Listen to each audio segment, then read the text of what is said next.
സ്ത്രീ സമൂഹത്തിനെതിരെ കഴിഞ്ഞ ദിവസം നടത്തിയ അപകീർത്തികരമായ പരാമർശങ്ങളിൽ ഖേദപ്രകടനം നടത്തിയിരിക്കുകയാണ് ഗതാഗത മന്ത്രി സി പി ജോൺ. ആരെയും അടച്ചാക്ഷേപിക്കാൻ ഉദ്ദേശിച്ചില്ലെന്നും പ്രിയദർശിനി സർക്കാരിന്റെ ഔദാര്യമല്ല സ്ത്രീകളുടെ അവകാശമാണെന്നും പറയുന്നുണ്ട് മന്ത്രി. തിങ്കളാഴ്ചയാണ് പാലക്കാട് നടന്ന ഒരു പരിപാടിക്കിടെ മന്ത്രിയിൽ നിന്ന് മോശം പരാമർശങ്ങൾ ഉണ്ടായത്. ഇന്നലെ വാർത്ത പുറത്തു വന്ന് വിവാദമായപ്പോഴും തന്റെ പ്രസ്താവനകളിൽ ഉറച്ചു നിൽക്കുകയാണ് സി പി ജോൺ ചെയ്തത്.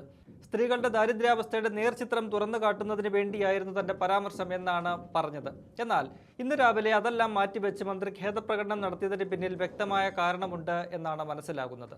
ഇന്ന് ബുധനാഴ്ചയാണ്, പതിവ് മന്ത്രിസഭായോഗം നടക്കുന്ന ദിവസം. ഇന്നത്തെ മന്ത്രിസഭായോഗത്തിന് നിമിഷങ്ങൾക്ക് മുൻപാണ് സി പി ജോൺ തന്റെ പരാമർശങ്ങളിൽ ഖേദം പ്രകടിപ്പിച്ചത് എന്നത് ശ്രദ്ധേയമാണ്. ഇതിനു പിന്നിൽ മുഖ്യമന്ത്രി വി ഡി സതീശന്റെ ഇടപെടൽ ഉണ്ടായിട്ടുണ്ടെന്നാണ് വിലയിരുത്തൽ. മന്ത്രിസഭായോഗത്തിന് ശേഷം മുഖ്യമന്ത്രി മാധ്യമങ്ങളെ കാണുന്ന പതിവുണ്ട്.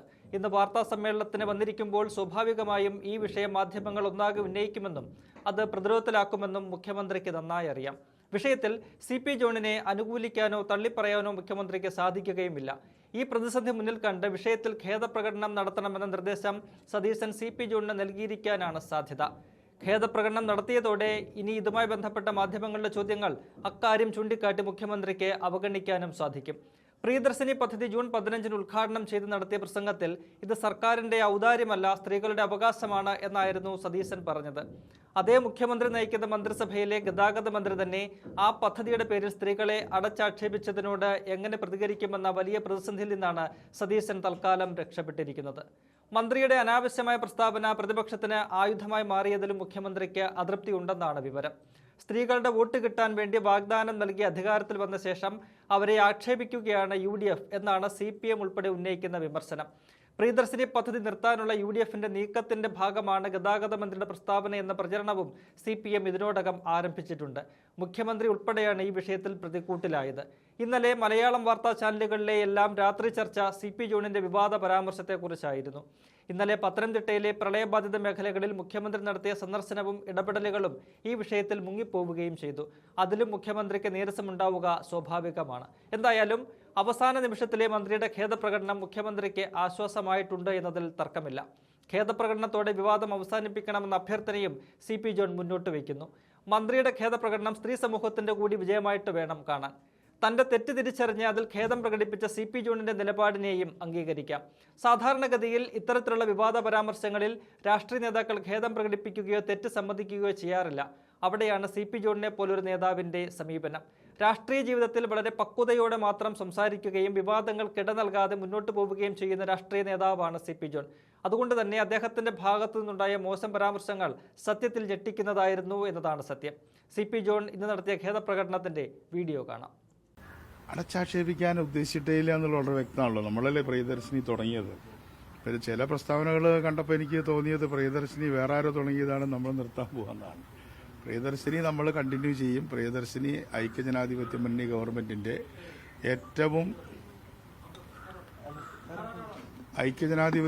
ഗവൺമെന്റിന്റെ ഏറ്റവും പ്രസ്റ്റീജിയസ് ആയിട്ടുള്ള ഒരു ഫ്ലാഗ്ഷിപ്പ് പ്രോഗ്രാമാണ് പ്രിയദർശിനി.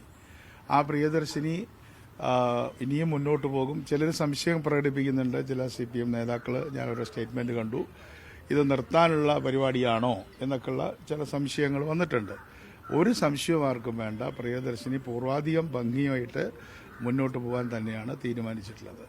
പിന്നെ ആ സ്ത്രീകളോട് ഒരു തരത്തിലുള്ള വിവേചനവും ഇല്ലാതെയാണല്ലോ നമ്മൾ പെരുമാറുന്നത്. എല്ലാ സ്ത്രീകൾക്കും ഒരുപോലെ, പാവപ്പെട്ടവരെന്നോ പണക്കാരെന്നോ വയസ്സുള്ളവർ കൂടിയവരെന്നോ ഒന്നുമുള്ള വിവേചനങ്ങളില്ല. കൃത്യമായി ഏതൊരു സ്ത്രീക്കും പ്രിയദർശിനിയിൽ പോകാനുള്ള അവകാശമുണ്ട്. അത് അവരുടെ അവകാശമാണെന്ന് ഞാൻ മാധ്യമങ്ങളെല്ലാം നോക്കി. തീർച്ചയായിട്ടും അവരുടെ അവകാശമാണ്. ആരുടെ ഔദാര്യമല്ല, എൻ്റെ ഔദാര്യമല്ല, ഗവൺമെൻറ് ഔദാര്യമല്ല. അതുകൊണ്ട് അത്തരത്തിലുള്ള യാതൊരു തരത്തിലുള്ള ധാരണകളും ഐക്യജനാധിപത്യ മുന്നണിക്കില്ല. പ്രിയദർശിനി എന്ന സ്കീം അത് ഈ ഗവൺമെൻറ്റിൻ്റെ ശിശുവാണ്. അതിനെ ഞങ്ങൾ നല്ല രീതിയിൽ മുന്നോട്ട് തന്നെ കൊണ്ടുപോകും. പിന്നെ ഞാൻ ഇന്നലെ ഒത്തിരി കാഷ്വലായിട്ടാണ് പറഞ്ഞത്. പത്രങ്ങളൊന്നും ഇല്ലാത്തൊരു ചെറിയൊരു മീറ്റിംഗ് അല്ലെങ്കിൽ ഒരു സ്റ്റേറ്റ് സമ്മേളനം പോലൊരു മീറ്റിംഗ് ആയാലും അവിടെ പറഞ്ഞപ്പോൾ ഞാൻ പറയേണ്ടാതിരുന്ന ചില വാക്കുകൾ ഞാൻ ഇന്നലെ തന്നെ പറഞ്ഞല്ലോ. അത് ആർക്കെങ്കിലും ചിലപ്പോൾ ബുദ്ധിമുട്ടായിട്ടുണ്ടാവും. അതിലെനിക്ക് യാതൊരു ഈഗോയും ഇല്ല. അങ്ങനെ ഞാൻ ശ്രദ്ധിക്കണമായിരുന്നു. ഇന്നലെ തന്നെ ഞാൻ പറഞ്ഞു, അത് ശ്രദ്ധിക്കണമായിരുന്നു. തീർച്ചയായിട്ടും ഞാൻ ശ്രദ്ധിക്കണമായിരുന്നു. അപ്പം അതുകൊണ്ട് അതിപ്പോൾ അങ്ങനെ ഒരു വിമർശനം വന്നതിലോ അല്ലെങ്കിൽ പ്രതിഷേധം വന്നതിലോ ഒന്നും ഒരു ഈഗോ, എന്താ പറയുക, അങ്ങനത്തെ ഒരു ഈഗോ എനിക്കില്ല. ഒരു ഫോൾസ് ഈഗോ ഇല്ല.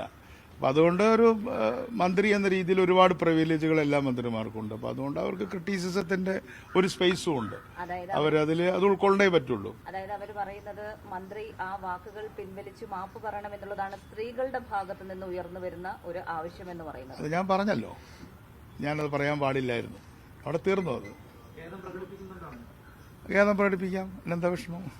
എനിക്കൊരു ഈഗോയും ഇല്ല. കാരണം അങ്ങനെ ആർക്കെങ്കിലും ഒരു ബുദ്ധിമുട്ടുണ്ടായിട്ടുണ്ടെങ്കിൽ ഇപ്പോൾ ഞാൻ ഔപചാരികമായിട്ട് പറയുന്നു, ഞാൻ ഖേദം പ്രകടിപ്പിക്കുകയാണ്. ആർക്കെങ്കിലും പ്രശ്നം ഉണ്ടായിട്ടുണ്ടെങ്കിൽ അങ്ങനെ ഉദ്ദേശിച്ചിട്ടില്ല. കാരണം പ്രിയദർശിനി ഞങ്ങളുടെ പ്രസ്ഥാനമാണ്, ഞങ്ങൾ തുടങ്ങിയ ഒരു കാര്യമാണ്.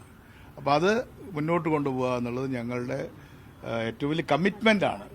അതിൻ്റെ ഉപഭോക്താക്കൾക്ക് അത് കിട്ടേണ്ടത് അവരുടെ റൈറ്റാണ്. പക്ഷെ ഞാൻ പറഞ്ഞ കാര്യമൊന്ന് വളരെ വ്യക്തമാക്കുകയാണ്, കേരളത്തിൽ ദാരിദ്ര്യമുണ്ട്.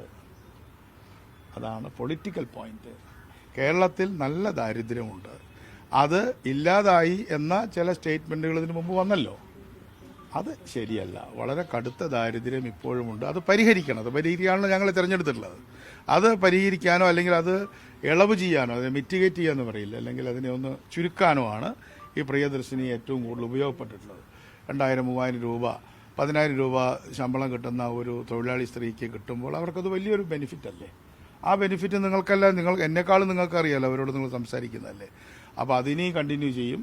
ചിലർ പറഞ്ഞു ഇത് നിർത്താനുള്ളൊരു തുടക്കമാണ്.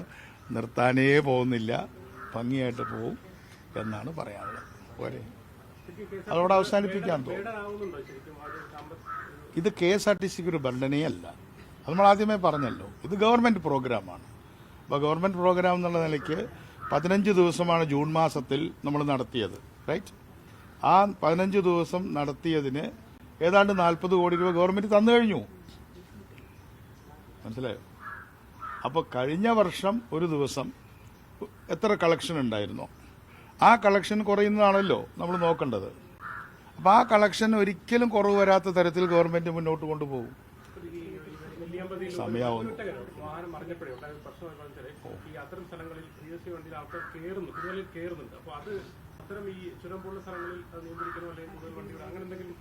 ഇനിയിപ്പോൾ ഞാൻ ഒന്നും കൂടെ പറഞ്ഞിട്ട് പ്രശ്നമാക്കണോ കയറരുതെന്ന്?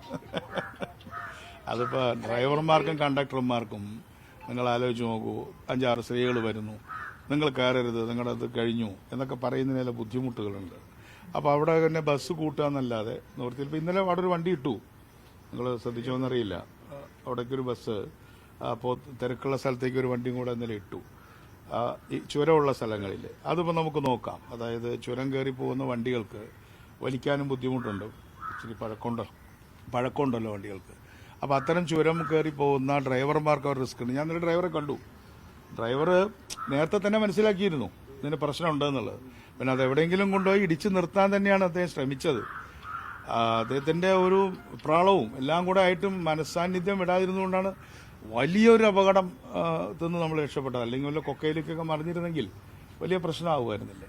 അപ്പൊ അതുകൊണ്ട് എന്തോ ആരും ആവശ്യപ്പെട്ടിട്ടില്ല. എനിക്ക് അങ്ങനെ ആരുടെ ആവശ്യപ്പെടണമെന്നില്ല. നിങ്ങളെപ്പോലെ ഒരാളാണ് ഞാനും. നിങ്ങളെപ്പോലെ ജോലി ചെയ്യുന്നു, ഇപ്പോൾ ഇവിടെ താമസിക്കുന്നു എന്ന് മാത്രം. നമുക്ക് തീർക്കാം. ഉടനെ നമുക്ക് ഉണ്ടാവില്ല എന്ന് ക്യാബിനറ്റിലേക്ക് പോകും.